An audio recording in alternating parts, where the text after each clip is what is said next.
So what are these terms AG minus DE for y and DF minus GB for x? To know this, we denote the let's not denote it, first we derive it. So let us say like dy equal to determinant of the numerator in x, in the solution of x, and dx equal to determinant of the numerator in the solution of x, and dy equal to determinant of the numerator in the solution of y. So this was our system of equations. For calculating dx, what we do earlier, the determinant d was equal to a, b, e and f. That is the determinant of the coefficient matrix. For calculating dx, what we do, we are this column is for the x and this column is for dy. What we do, we are required to calculate the variable x, so we remove this column and in place of this column we replace it by the elements of the by the elements d and g. That is, the new matrix becomes d, g, b and f. So when we calculate the determinant, it is df minus bg. This is exactly what we got for x, df minus gb by af minus be, which we can write it as d of x by d. And for y, what we do, we replace the column y by d and g.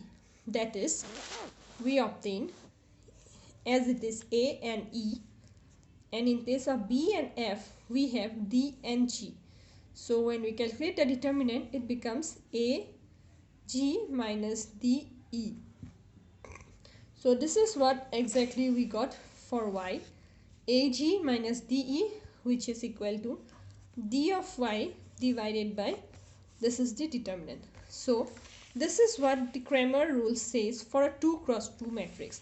That is, when we have the matrix as A, B, E and F, then by Cramer's rule the variable x can be has the value as d of x by d, and y has the value as d of y by d, where d is the determinant of this coefficient matrix and x are the determinants which we take by using the variables d and g.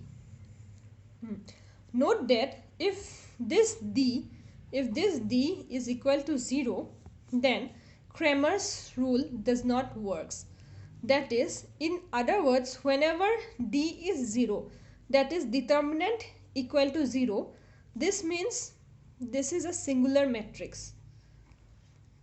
And we know for a singular matrix, whenever d is 0, we have no solution.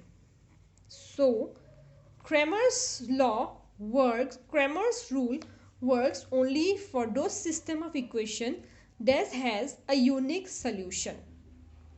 That is, d must not be equal to 0, then only Cramer's rule works. So this is it for a 2 cross 2 matrix. Next video we will come up with a 3 cross 3 matrix. Thank you.